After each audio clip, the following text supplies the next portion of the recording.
duban kamafu jilbi mooticha shakkii melala dibo bareedu waaqirrayyaba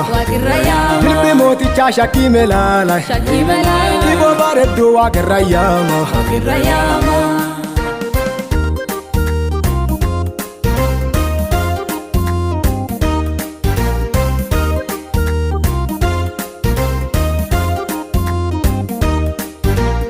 Odichi soddo mana sagada Nede murtese khanufi kara Waqi Daaneli waan jedhi qaba Aballeen jalle furatti dhawa Waqi Daaneli waan jedhi qaba Aballeen jalle furatti dhawa Hawaaqa jilbee bu'aa hin dhabu Kanamaa jilbee duuban kamafu Jilbi mooticha shakkii melala Diboo bareedu waaqirrayyaba Jilbi mooticha shakkii melala Diboo bareedu waaqirrayyama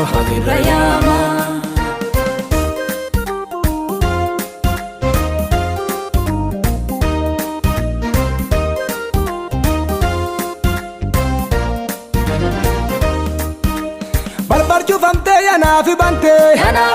Samai irra yana agarte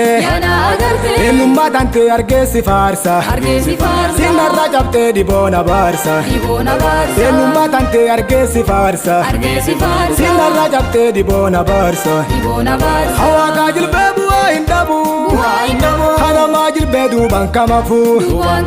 Jilbi mooticha shakkii melala Diboo bareedu waaqirrayyaba Jilbi mooticha shakkii melala Diboo bareedu waaqirrayyama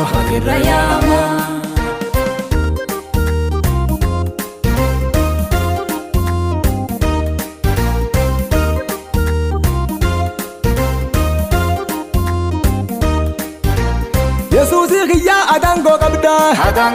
Dambali kaate narraa ajajja Waaqin dabarree Yesuusi qabna Abbanuu taate ganaaf agarra Waaqin dabarree Yesuusi qabna Abbanuu taate ganaaf agarra Hawaaqa jilbee bu'aa hin dhabu Kanamaa jilbee duuban kamafu Jilbi mooticha shakkii melala Diboo bareedu waaqirrayyaba Jilbi mooticha shakkii melala Diboo bareedu waaqirrayyama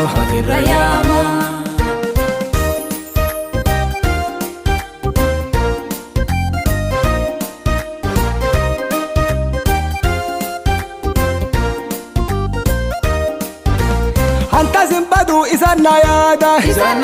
Rakkoon dhuftullee maqasa yaama Anchee kon qabu hijaba waaqa